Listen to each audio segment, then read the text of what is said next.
Assalamualaikum warahmatullahi wabarakatuh. Alhamdulillahirabbil alamin. Wassalatu wassalamu ala asyrafil anbiya wal mursalin sayyidina wa habibina wa syafi'ina wa nuri qulubina Muhammad habibi rabbil alamin wa imamil ghurril muhajjalin wa ala alihi wa sahbihi ajmain.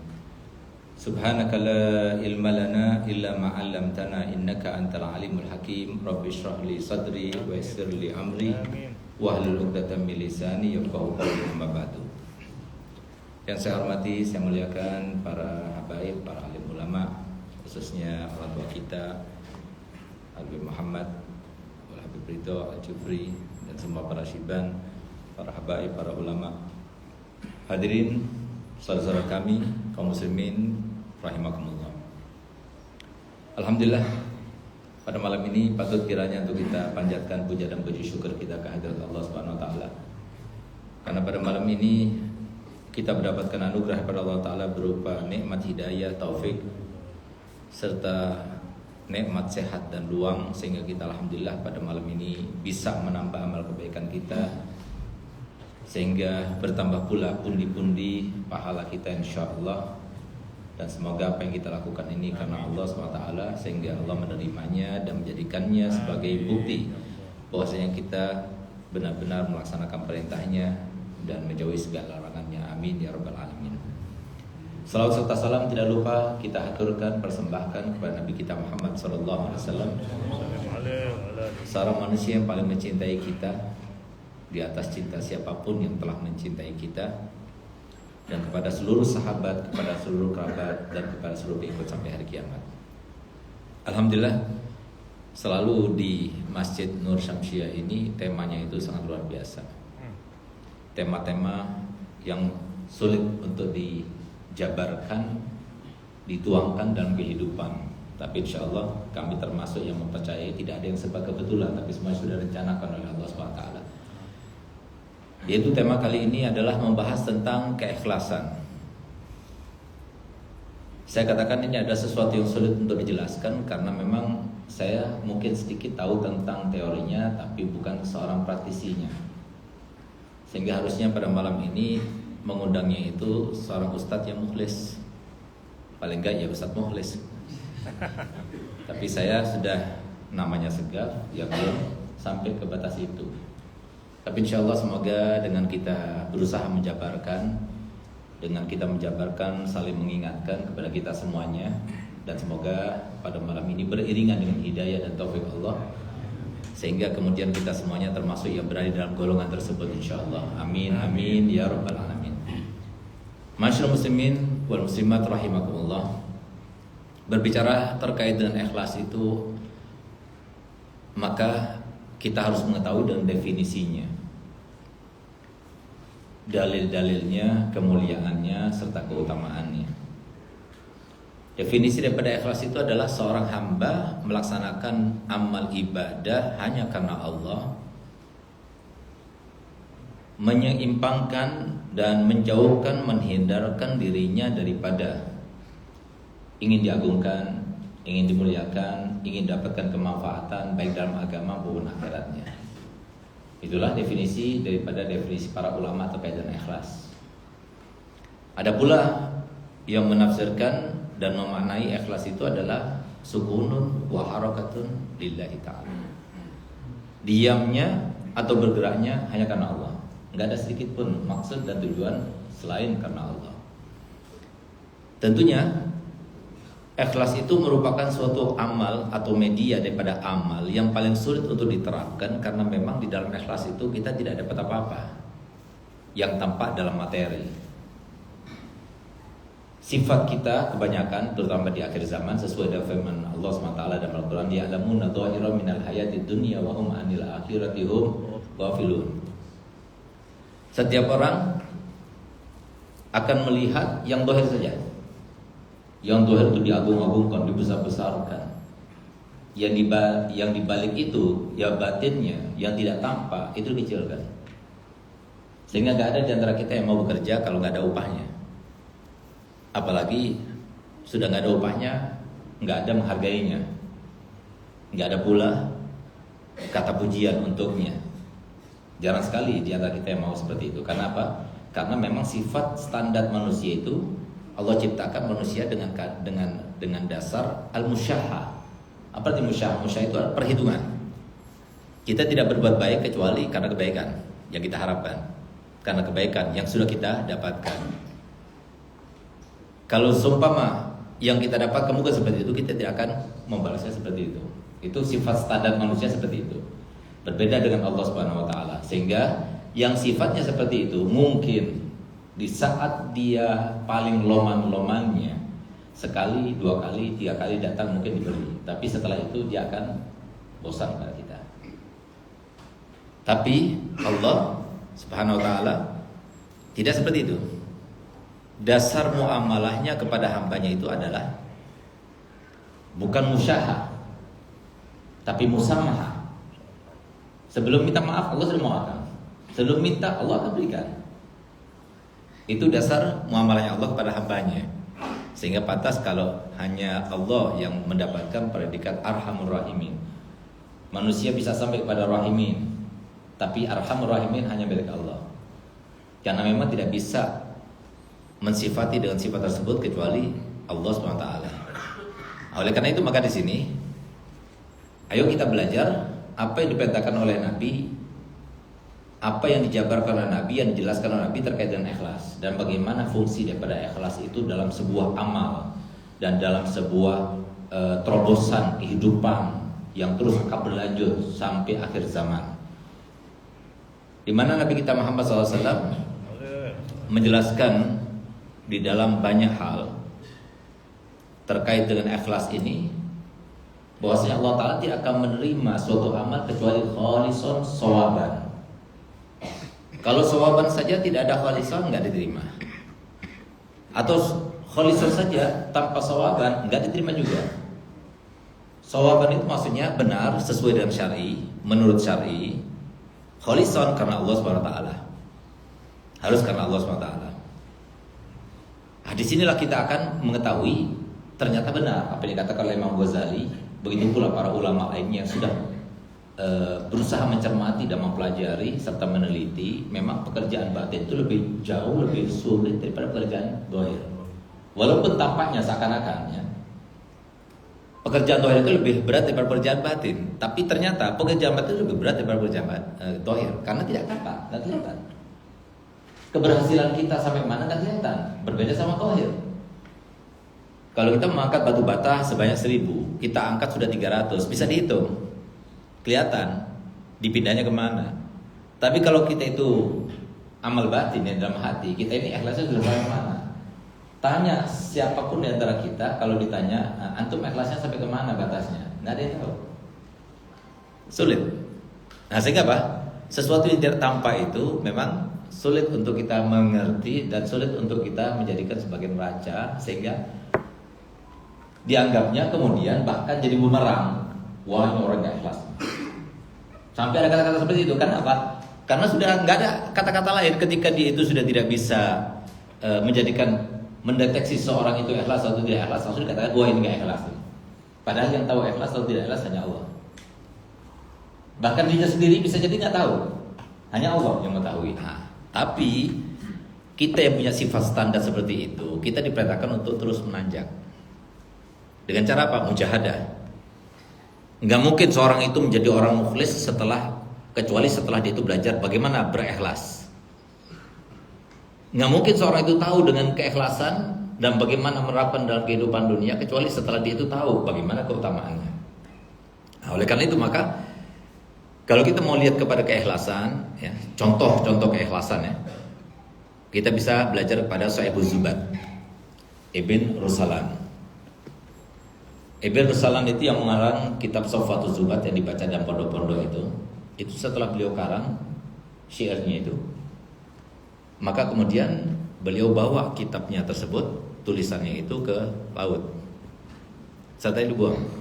Kalau benar-benar ini karena Allah, maka selamatkanlah. Kalau bukan karena Engkau ya Rabb, maka biarkan tenggelam. Kemudian dilempar, nggak dilihat lagi.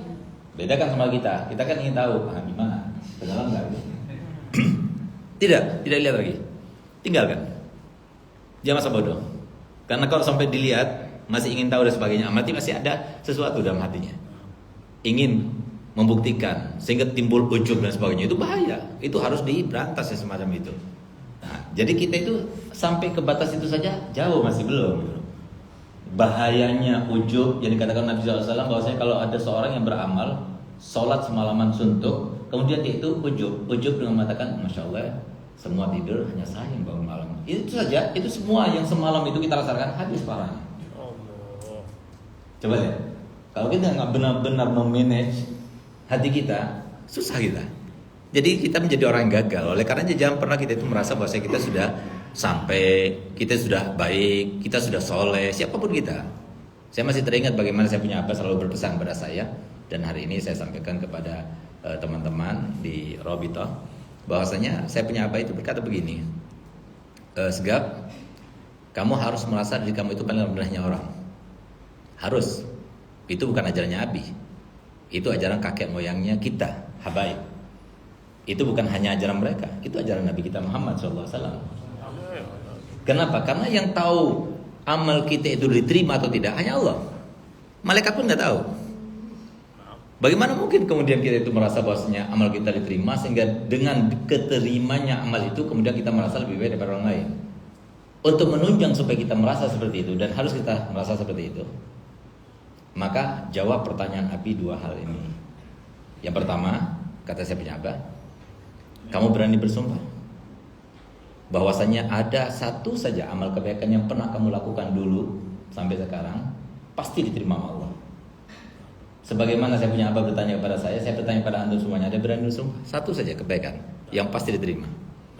Gak ada berani. Karena kita nggak tahu. Kalau berani sumpah, kemudian melanggar sumpahnya, karena kita nggak ada yang tahu itu di dalam pengetahuan Allah, berarti antum melanggar sumpah, harus puasa 3 hari, dosa besar lagi. Sudah, itu satu katanya saya punya abah. 2, berani kau bersumpah bahwasanya ada dosa yang pernah kamu lakukan dulu, sekarang ini sudah pasti Allah hapuskan dosanya. Saya bilang tak berani. Terus atas dasar apa itu merasa lebih baik daripada orang? Tidak ada yang tahu. Nggak ada yang tahu. Yang bisa kita lakukan itu adalah saling minta doa.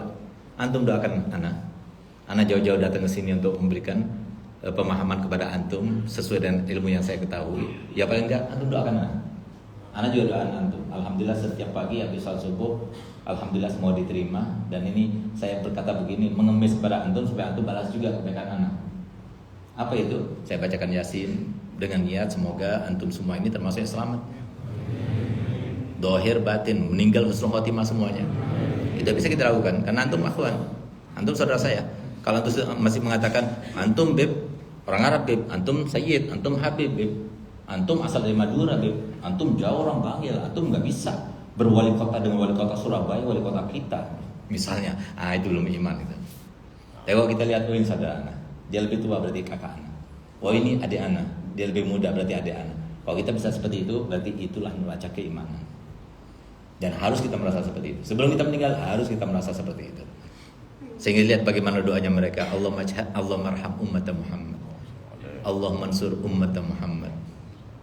Semuanya diniatkan untuk umatnya Nabi Muhammad. Karena semua saudara kita. Nah, kalau sudah kita menganggap saudara, apa kata Nabi Muhammad? Al-muslimu akhul muslim. La yadlimuhu, wa la yahzuluhu, wa la yakdzibuhu, wa la yahjiruhu.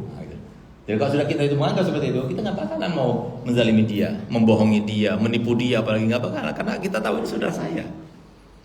Itulah keimanan, nilai keimanan. Nah, oleh karena itu maka di sini yang bisa menyelamatkan anak sama antum semuanya ini doa. Rasulullah nggak pernah mengatakan amal kita yang mana yang bisa menyelamatkan kita, tidak. Tapi yang bisa menyelamatkan kita itu adalah silahul mu'min ad-doa. Doa, antum doakan anak, antum doakan antum.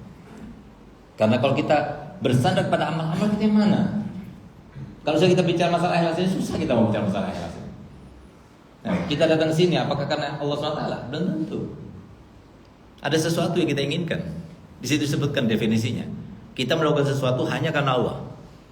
Gak ada maksud untuk diagungkan, gak ada maksud untuk direndahkan. Kalau seumpama kita ingin tahu kita ada maksud atau tidak, kalau seumpama kita kemudian tidak dihormati, tidak dimuliakan, lain mukanya, berarti kan bukan karena Allah. Sulit sekali kalau kita tidak memanage hati kita. Oleh karenanya, jadi jangan kita itu mengatakan, wah saya sudah sampai, saya sudah ahli istiqomah, saya sholat di Syamsiah terus saya sebaiknya. Belum tentu. An-nasu kulluhum halka illal alimun, wal alimuna kulluhum halka illal amilun, amiluna kulluhum halka illal mukhlisun, wal mukhlisuna ala khatarin adim. Jadi yang ikhlas pun masih dalam keadaan bahaya sangat besar. Wa man ya'man makrallah fa humul qaumul khasirun. Jadi jangan pernah merasa aman. Sampai kapan? Sampai kita meninggal. Bisa jadi kita sekarang ini berada di sini karena fitnah. Kita nggak tahu. Nah, jadi jangan pernah kita merasa saya yang selamat. Nah, cuma harus kita bersyukur pada Allah Taala. Alhamdulillah kita masih diberikan nikmat, taufik dan hidayah di sini gitu loh. Nah, kita ada juga datang pada Allah Haddad. Ya Allah Haddad, katanya orang yang bakti pada ibu itu maka Allah akan memberikan kemuliaan di dunia sebelum di akhirat. Allah dahulukan balasannya di dunia sebelum di akhirat. Begitu pula kalau durhaka pada orang tua. Kenapa banyak sekarang anak yang berbakti pada orang tua tapi dia nggak dapat balasan apa-apa? Nah, maka kata Allah Haddad, kamu melakukan itu untuk siapa?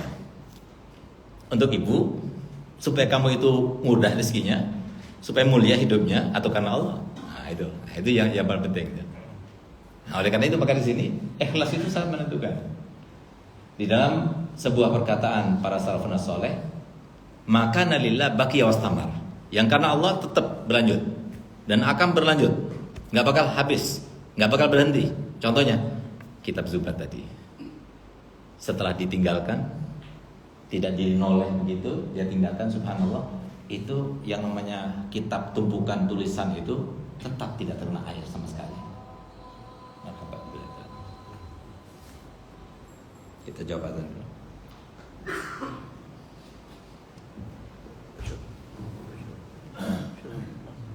Oh ya Allah, syukurlah timamikum.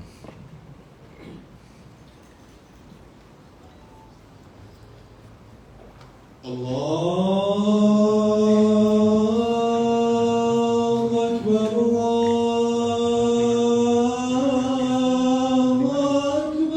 Allahu Akbar, Allahu Akbar. Allahu Akbar, Allahu Akbar. Allahu Akbar, Allah. أشهد أن لا إله إلا الله.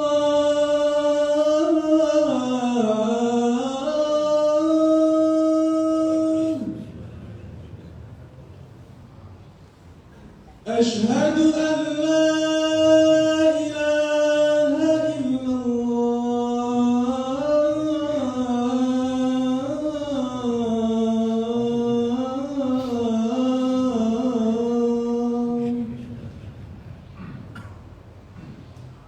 أشهد أن محمدا رسول الله.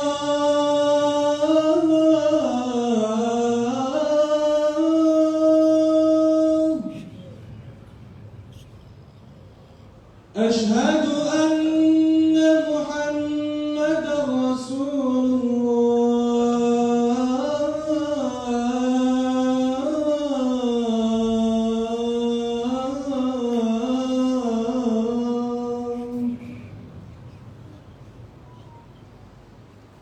حي على الصلاة.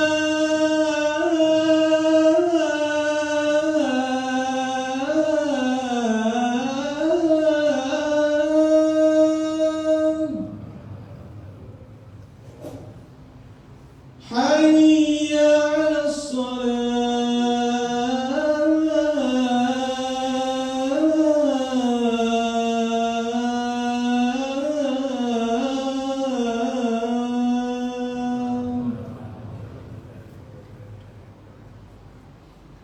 حي على الفلاح.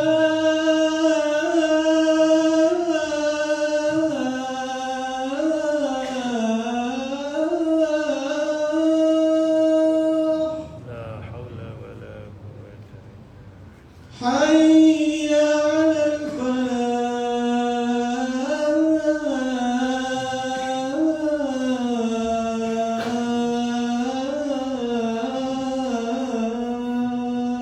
لا حول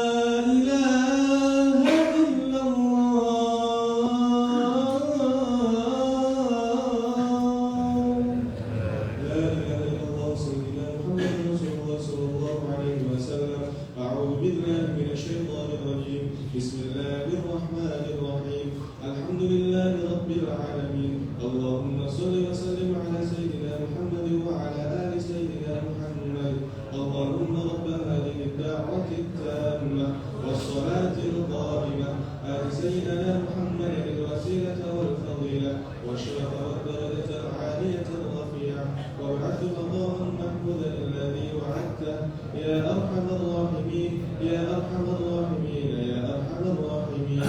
رب اغفر لي ولوالدي رب اغفر لي ولوالدي رب اغفر لي ولوالدي يا الله. رب اغفر لي ولوالدي رب اغفر لي ولوالدي وارحمهما كما ربياني صغيرا. اللهم إنا نسألك العفو والعافية والسلامة والمعافاة الدائمة في الدين والدنيا والآخرة. اللهم بارك لنا في أولادنا واحفظهم ولا تضرهم ووفقهم لطاعتك وارزقنا برهم وبارك لنا في الحال والمال والآل والعيال برحمتك يا كريم يا متعال. وصلى الله على سيدنا محمد وعلى آله وصحبه وسلم والحمد لله رب العالمين.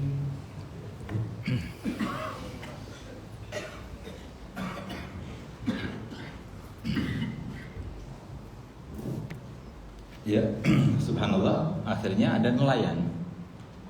Nelayan melihat tumpukan kertas tapi kok nggak basah. Maka kemudian diambilnya. Lalu kemudian dilaporkan kepada raja pada saat itu. Subhanallah, begitu diceritakan, dijelaskan asal mula penemuan itu, maka kemudian dicetak, dibesarkan dan disebarkan serta kemudian tersebarlah sampai sekarang ini dibaca di mana-mana. Itulah hebatnya ikhlas. Maka nalillah baqiya wastamar. Kalau kita mau lihat kepada ikhlas, lihat kepada Imam Syafi'i.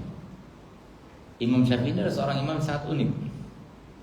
Karena beliau itu termasuk di antara pengikut yang paling banyak sedunia itu adalah Imam Syafi'i. Karena di Indonesia ini Imam Syafi'i. Sedang penduduk Muslim terbanyak di dunia itu di Indonesia, di Mesir, di Hijaz banyak. Tapi subhanallah, di antara perkataan Imam Syafi'i, waditu, aku berharap, aku berangan-angan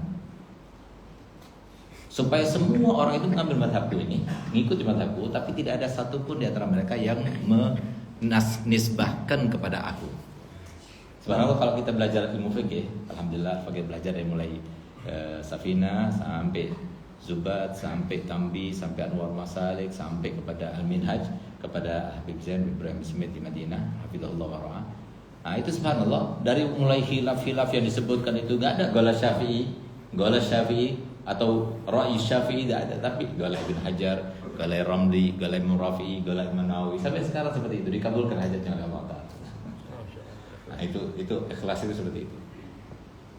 Kalau kita kan beda. Padahal sekarang ini kalau kita melihat kemuliaan apapun, sekarang ini semuanya lebih mudah. Mau lihat kemuliaan apapun, mau pemberani, mau jadi orang loman, mau jadi orang yang pakai gimana pun, pokoknya sekarang itu lebih terbuka, lebih lebar, lebih luas. Termasuk kalau kita itu mau jadi orang ikhlas, oh mudah sekali. Kita mau sedekah ikhlas, ya sedekah sir. Sedekah sir sekarang mudah sekali. Tinggal cari tahu aja nomor rekening saya, masukkan aja. Saya kan nggak tahu siapa yang mengirim, nggak bisa dilacak itu siapa yang mengirim. Nah, tinggal saya tunggu saja siapa yang SMS ini habis ini. Nah, biasanya kalau sudah ada laporan, misalnya ada masuk uang begitu, nanti ada laporan, Beb saya kirim sekian, Beb sekian. Nah, tahu orangnya, nggak usah dikirim, langsung tiba-tiba ada. Kita jualan, ya kita jualan. Ada orang mau datang, mau beli ini, kelihatan orang nggak punya ini misalnya, dia beli sekilo kita kasih 2 kilo. Kan dia nggak tahu. Atau harganya sekian kita turunkan, dia nggak tahu. Mudah sekali. Sekarang itu dengan adanya media yang ada tersebar di mana-mana, luar biasa, mudah sekali. Pondok Dalwa sekarang lagi bikin bangunan 11 lantai. Itu tersebar rekeningnya di mana-mana. Nah, tinggal masukkan, kirim. Nggak usah laporan. Kalau laporan kepada saya, nah itu dicoba dulu, dites dulu, ikhlas nggak?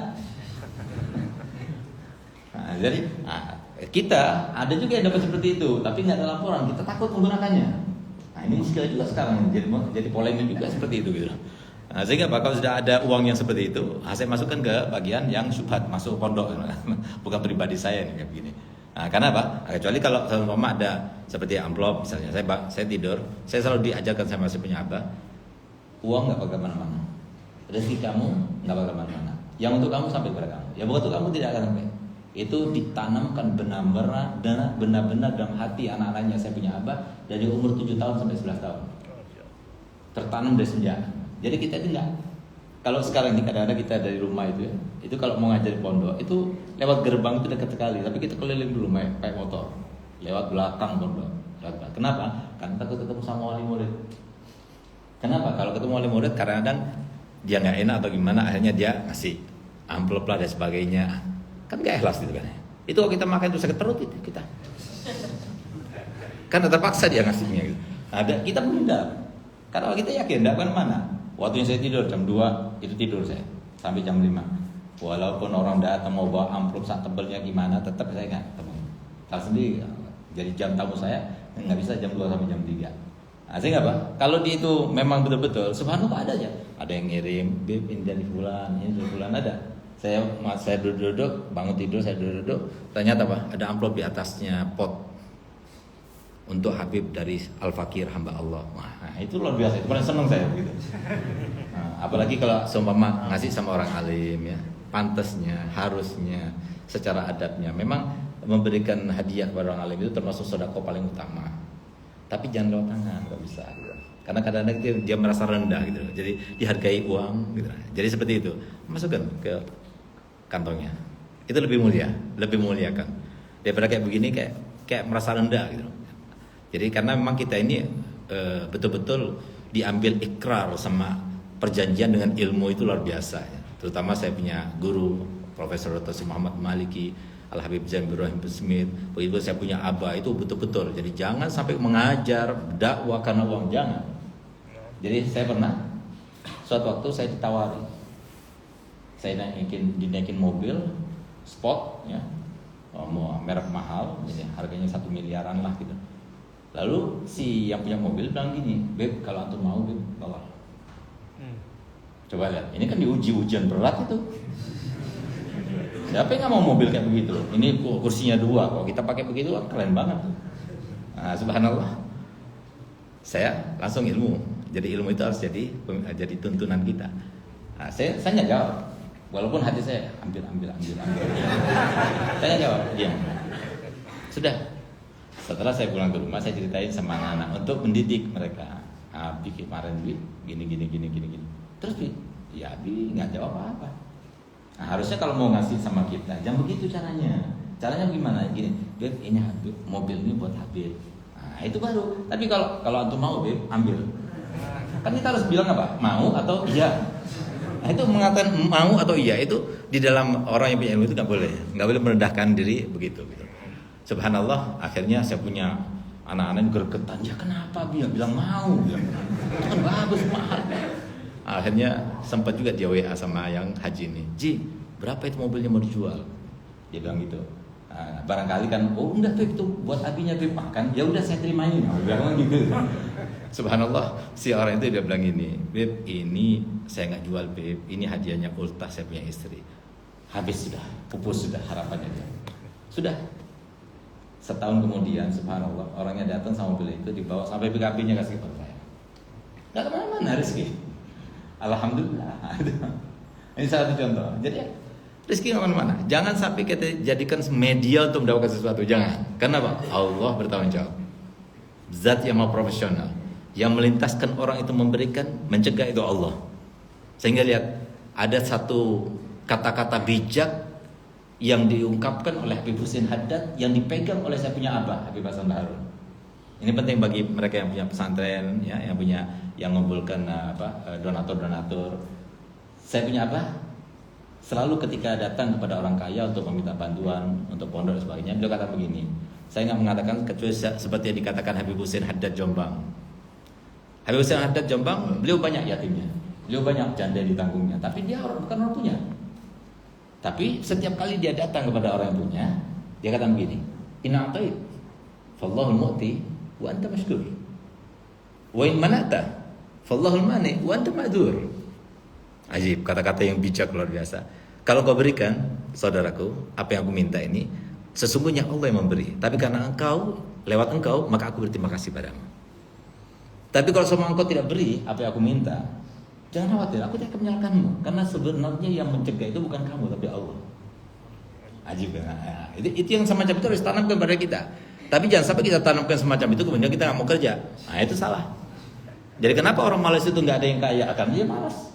Kalau dia mau jadi orang kaya harus belajar, harus rajin untuk bekerja, harus rajin berdagang, baru dia itu akan dapatkan.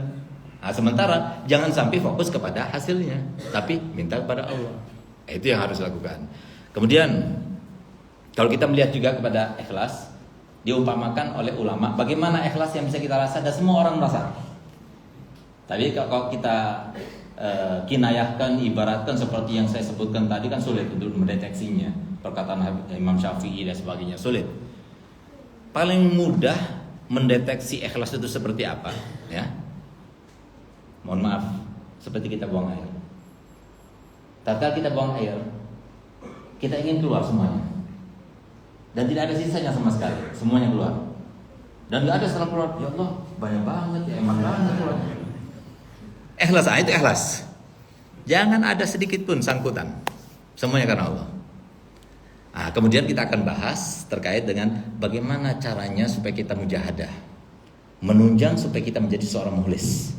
Sebelum kita meninggal harus kita seperti yang disampaikan Allah Ta'ala, ya ayyuhalladzina amanu taqullaha haqqa tuqatih wa la tamutunna illa wa antum muslimun. Muslimun di sini artinya bukan hanya bersyahadat, tapi muslim benar-benar istislam dengan apa yang diperintahkan oleh Allah dan Rasulnya, termasuk ikhlas. Nah, jadi pertama, yang kamu harapkan daripada manusia itu nggak ada apa-apanya kalau seumpama Allah yang balasnya. Dan Allah sudah menjamin melalui lisan mulia Nabi kita Muhammad SAW, innal birra la yabla wal isma la yunsa wad dayyan la yamut faf'al masita fakama tadinu tudan. Camkan baik-baik hadis ini supaya kita paham benar-benar bahwasanya balasan itu pasti kita dapatkan di dunia sebelum di akhirat. Faman ya'mal misqala dzarratin khairan yarah wa may ya'mal misqala dzarratin syarran yarahu fid dunya qabla akhirah. Fid dunya itu bukan balasannya tapi efeknya, imbasnya. Nah, jadi kalau semua kita lakukan, ya, suatu kebaikan kita mengharapkan daripada manusia. Misalnya, kan banyak itu kita lakukan riya supaya orang memuji kita dan sebagainya. Apa yang kita dapatkan? Seberapa banyak untuk kita jadikan sebab perenungan, pemikiran supaya kita itu jangan sampai terlanjur melakukan karena ini. Ya, rezeki nggak mana-mana. Yang bukan untuk ente nggak pas sampai pada ente. Yang untuk ente sampai kepada ente. Itu sudah pasti. Nggak mungkin luput, nggak mungkin salah. Sudah. Berarti apa? Manusia nggak bisa memberikan apa-apa. Lalu kita berbuat untuk dia. Balasan dia kepada kita dengan balasan Allah kepada kita nggak ada apa-apanya, jauh. Sedangkan balasan Allah kepada kita itu pasti. Kepastiannya itu terkait dengan syariat yang Allah wajibkan kepada kita. Apa itu? Bayar hutang wajib atau tidak? Bayar hutang wajib atau tidak? Kata Nabi Muhammad SAW, kebaikan tidak mungkin dilupakan, dosa pasti dicatat juga tidak akan dilupakan. Zat yang mau menuntut balas selalu ada, mawas diri dan selalu mengawasi. Kalau kamu sudah tahu 3 hal itu, lakukan apa saja. Tapi ingat, fakama tadinu tudan. Sebagaimana kau berhutang, kamu pasti harus membayarnya. Begitu pula kalau kamu memberikan kebaikan, Allah berhutang kepada kamu dengan kebaikan, keberkahan, kemudahan, kesejahteraan, itu pasti. Tapi sebaliknya, kalau seumpama kita itu berlaku keburukan kepada siapapun juga, semuanya sebetulnya apa yang kita lakukan ini adalah masa depan kita. Kalau kita melakukan semua karena Allah, berarti masa depan kita mudah semua. Dan semuanya mengherankan dan menyenangkan, membahagiakan. Sampai-sampai saya punya abah berkata begini kepada saya, kalau harus jadi wali mastur aja. Kalau harus jadi wali mastur saja. Kenapa dikatakan demikian? Karena untuk menghindari hal-hal semacam ini. Nggak mudah, seperti semacam ini. Kita nggak bisa menghukumi saya ini ikhlas, nggak bisa, karena Allah yang tahu. Cuma kita itu berusaha. Setiap ada keinginan untuk dipuji, keinginan untuk disebut, keinginan untuk dihargai, kita istighfar pada Allah. Itu saja. Karena kita makhluk hamba yang sangat dhaif dan sangat naif.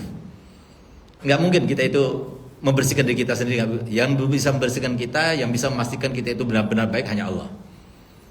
Sehingga Allah Ta'ala firman, walaula fadlullah wa rahmatuhu ma zaka minkum min ahadin abada. Kalau bukan karena Allah yang mentakdirkan dan berkehendak, gak ada satupun di antara kita mengatakan itu orang baik, gak ada. Orang baik karena Allah. Orang ahlaknya baik karena Allah. Orang berkata perkataannya luar biasa karena Allah, semuanya karena Allah. Kalau seumpama Allah gak berkehendak, bukan karena keutamaan Allah, karunia Allah, gak bakal ada satu orang mengatakan itu orang baik, gak ada. Semuanya jelek.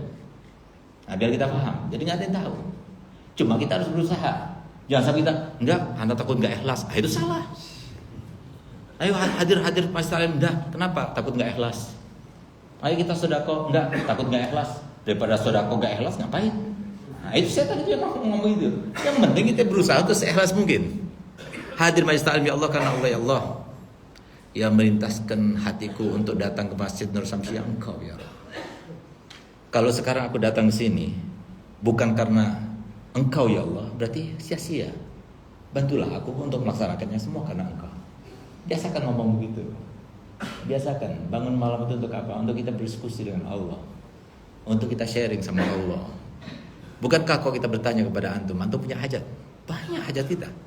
Antum punya muskilah, problem. Banyak problem kita. Kenapa enggak bangun malam? Bangun malam, adukan pada Allah semuanya. Sebaik-baik tempat pengaduan, sebaik-baik tempat sharing. Kita ini terlalu banyak melupakan Allah sampai mengharap pada manusia. Manusia bisa buat apa?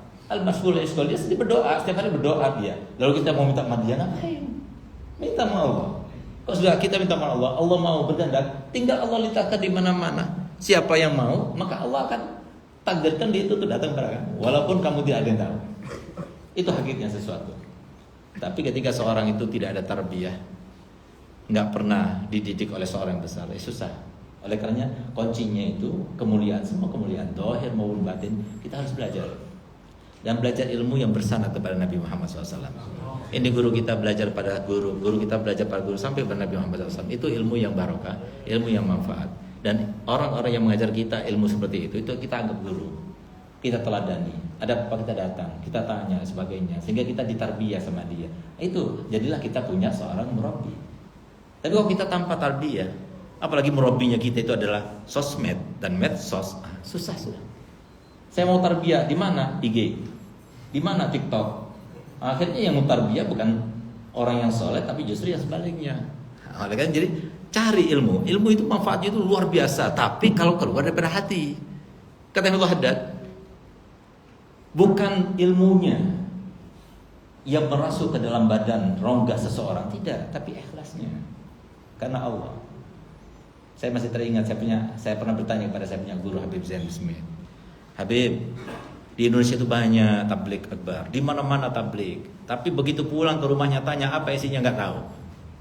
Lupa apa tadi yang dikatakan, nggak tahu. Allah. Kayak nggak ada asalnya, nggak ada bekasnya. Apa kata Habib Zain? Gimana mau bekas?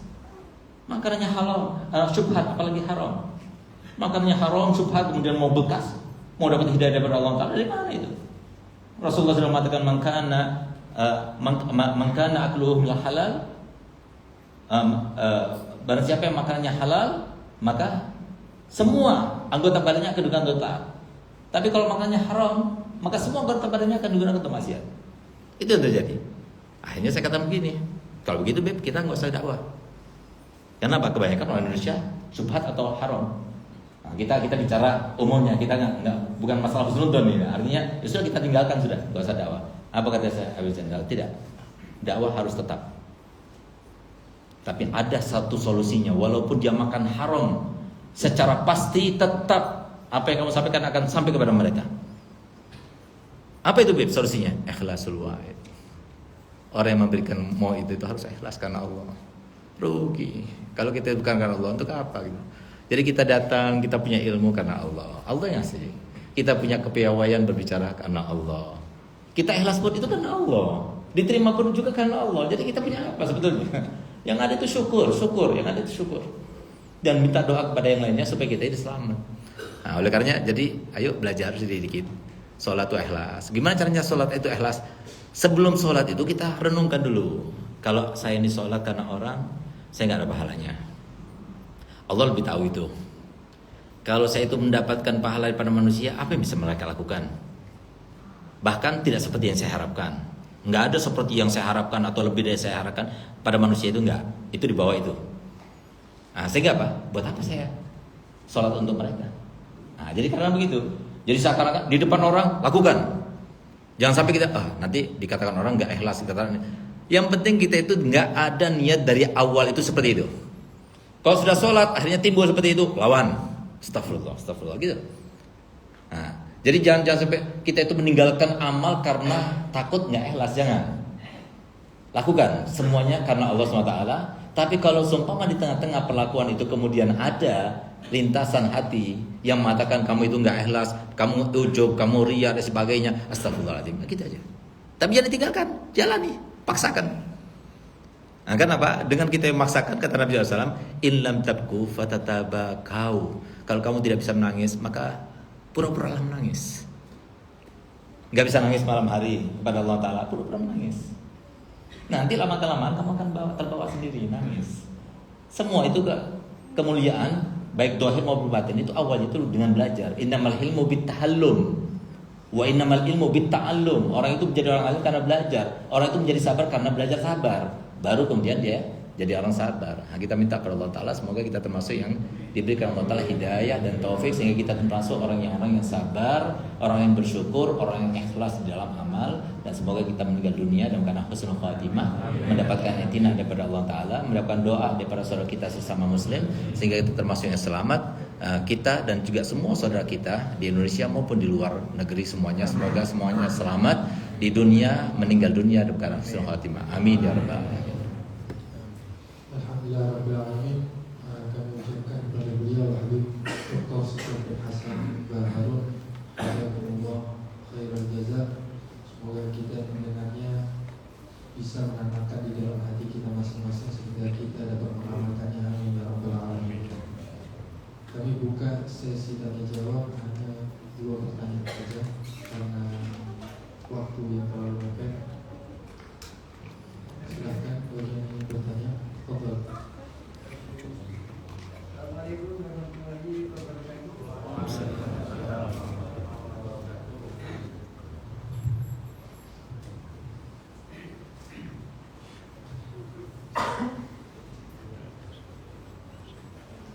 Ada sebuah bentang Allah yang Allah sampaikan, walaupun sana si beruntung lain kaya di dunia, kaya bukan boleh di dunia. Tapi di sini Nabi mengatakan, karena indah ada dolidi, gitu ya. Dan kalau ada orang bekerja, sudah nawai itu dari Ta'ala, tapi di tengah perjalanan dibayar dia itu. Ketika dibayar itu apa juga termasuk tidak Ta'ala. Padahal dalam ayat berketang, satu sisi walatasana syukur dunia, satu sisi menyampaikan anak indah dolidi. Yang pertama, yang kedua adalah ketika ada seorang berdoa, kedua-duanya diminta oleh Allah. Rabbana atina fid dunya hasanah wa fil akhirati hasanah. Kedua-duanya diminta. Padahal dunia itu akan menurunkan begitu dia. Dan ketika kedua-duanya diminta oleh Allah Subhanahu wa Ta'ala, apa yang dijualkan masuk ikhlas atau bagaimana itu? Apa penjelasannya itu? Ya, jadi dunia ini bukan menjadi rintangan bagi ikhlas ya. Bahkan ikhlas itu tidak akan terlaksana kecuali dengan dunia. Yang mana daripada dunia yang membutuhkan kepada keikhlasan, semuanya butuh ikhlas. Itu di dunia, ikhlas itu di dunia. Nah, jadi nggak ada sama sekali nggak ada kaitan antara dunia dengan ikhlas. Yang ada kaitan itu mungkin antara zuhud sama dunia mungkin ya. Nah, jadi seperti yang antum tanyakan tadi. Jadi nggak ada kaitan sama sekali. Cuma artinya dunia itu diperintahkan untuk dicari. Cari dunia itu hukumnya wajib. Wajib itu kalau untuk mencari dunia itu nggak perlu untuk ikhlas ya. Gak perlu untuk ikhlas untuk mencari dunia. Tapi yang karena Allah SWT itu diikhlaskan karena Allah. Tapi kalau mau dapat pahala di dalam cari dunia itu untuk keluarga, maka kamu harus karena Allah SWT. Tapi kalau untuk cari dunia, untuk menyambung hidup itu punya wajib kan. Nah wajib itu kita ikhlas, kita dapat, kita nggak ikhlas, kita dapat juga. Tapi tidak ada pengaruh besar di situ karena memang suatu kewajiban. Nggak kerja ya nggak makan. Ya terserah, dipilih. Yang mau makan ya kerja, nggak makan ya nggak kerja ya nggak makan, nah, gitu. Nah tapi ikhlas tuh nggak ada kaitannya dengan yang semacam itu. Tapi ikhlas itu kaitannya dengan amal. Jadi amal itu suatu yang lebih yang kita lakukan untuk mendekatkan diri pada Allah Subhanahu Wa Taala. Nah itu harus karena Allah Subhanahu Wa Taala, jangan karena manusia. ibadah itu adalah untuk Allah, bukan untuk manusia. Yang bukan ibadah, yang ente, kalau ente mau jadikan ibadah, ya harus karena Allah juga. Tapi kalau bukan karena ibadah, nggak ada unsur ibadahnya, ente nggak mau jadikan ibadah, ya nggak usah, nggak karena Allah nggak apa-apa. Ente makan, hasilnya ente makan apa? Kenyang. Ikhlas nggak ikhlas kenyang. Cuma kalau ente makan karena Allah, ente perlu ikhlas. Tapi kalau ente makan bukan karena Allah, ya nggak apa-apa, karena nggak ada larangan di situ. Nah, tapi kalau semua ibadah harus karena Allah, kalau nggak diterima, malah bisa menjadi bumerang bagi kita. Nah, jadi harus bedakan antara itu. Jadi sama sekali nggak harus orang yang mukhlis itu berarti nggak punya dunia, ya. Karena justru dunia itu terkait dengan ikhlas itu sangat erat sekali. Karena biasanya dunia itu digunakan sebagai imbalan. Yang paling dicari sama orang itu adalah dunia. Bahkan ibadah pun carinya itu lewat dunia pun carinya itu lewat ibadah. Itu sekarang itu setan yang menyisipi itu seperti itu. Nah, sehingga apa? Sehingga harus lakukan karena Allah. Jangan ada sedikit pun keinginan untuk dunia. Tapi kalau seumpama dunia itu dengan keikhlasan sama sekali nggak ada sangkut pautnya sebetulnya. Jadi tetap dunia itu sendiri itu suatu media yang Allah jadikan sebagai media kita untuk mendapatkan ridhonya Allah, dan akhirat kita itu dengan dunia. Nah, sekarang mohon maaf, jadi nggak ada dua amal, dua anugerah Allah yang terbesar kepada seorang hamba, ilmu sama harta. Ilmu sama harta itu adalah anugerah Allah yang besar, sehingga dijadikan oleh Nabi SAW sebagai dua percontohan yang boleh kita iri. Namanya ghibtoh, bukan iri itu namanya. Kalau iri itu kita memohon kepada Allah supaya diberikan kepada kita dari dia hilang. Itu iri, itu nggak boleh, haram hukumnya. Tapi kalau kita itu ingin seperti yang dia dapatkan tapi tanpa hilang yang sama dia, itu namanya ghibtoh. Itu boleh di dalam dua hal. Orang yang punya ilmu lalu dia mengajar. Kemudian orang punya harta lalu dia menggunakan hartanya untuk fisabilillah. Nah, jadi dua anugerah yang besar ini, ilmu sama harta. Tapi dua-duanya itu membutuhkan pada ikhlas. Kalau nggak ikhlas, nggak sampai pada Allah Ta'ala. Nah, jadi keikhlasan ini. Nah, makanya Habibullah Haddad mengatakan bukan ucapannya yang memberubah seseorang, tapi berangkat dari mana ucapan itu. Kalau berangkatnya dari hati, maka ada bungkus cahaya, sehingga siapapun yang mendengarnya dia akan bermanfaat dengan ucapan tersebut. Tapi kalau seumpama ucapannya keluar bukan dari hati, bukan ikhlas, maka dia akan dibungkus dengan kegelapan. Makanya Imam Syabdul Jalani punya anak pintar, alim, bahkan lebih alim daripada ayahnya. Tapi batinnya masih lebih bagus ayahnya daripada anaknya. Sehingga suatu waktu anaknya berkata begini, ya boleh saya menggantikan ayah untuk besok saja pengajian. Saya ingin mengamalkan dengan ilmu saya. Silakan. Hanya dia pidato dari awal sampai akhir dengan sajak-sajak yang luar biasa untuk menunjukkan bahwasanya dia itu seorang yang ahli bahasa, bersajak, ucapannya dari awal sampai akhir. Tapi orang-orang itu nggak ada senang, sampai di antara mereka mengatakan udah turun mana ayahmu. Akhirnya apa? Karena banyak orang yang bertindak begitu, ayahnya datang. Saya udah jalan berkata begini, semalam ada kejadian yang sangat menyesakkan dada. Ada ikan yang saya eman-eman, datunya datang kucing lalu memakannya, sehingga saya tidak sempat makan ikan itu. Langsung yang hadir masih semua nangis semuanya. Padahal cuma yang diceritakan juga seperti itu, hal-hal yang biasa. Nah, maka kemudian setelah selesai bubar majelis itu, maka dia berkata kepada ayahnya, ya kok bisa saya ini bicara dengan bersaja-saja, isinya tinggi, Al-Qurannya, hadisnya semuanya, kok mereka tidak tertarik? Kamu cerita biasa saja kok bisa sampai pengaruhnya begitu besar. Apa katanya? Bukan ucapannya anakku, tapi siapa yang mengucapkannya, keikhlasannya, itu yang bisa merubah seseorang. Ayo lakukan semuanya. Yang ikhlas itu karena Allah itu sampai dan merubah segala hal. Jadi fungsi daripada ikhlas itu luar biasa. Jadi menjadikan yang bukan emas jadi emas, menjadikan sesuatu yang kecil jadi besar. Itu ikhlas. Ya, semoga kita termasuk ahli ikhlas, dan semoga kita termasuk selamat daripada Allah Ta'ala, daripada tipu daya setan dan juga tipu daya hawa nafsu, sehingga kita termasuk yang selamat semuanya di dunia sampai di akhirat, sampai kita meninggal dunia dalam keadaan selamat. Semuanya kita dicintai oleh Allah Ta'ala, semuanya kita dicintai oleh Nabi Muhammad SAW, semuanya dapat syafaat daripada Nabi kita Muhammad SAW. Amin dan al-hadiniyah walikuniyatin salihah walaman sallallahu al-fatihah.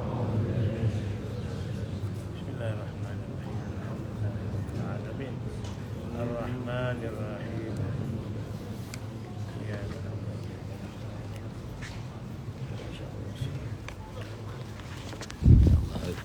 Alhamdulillah. في الصلاة لله تعالى. Iya.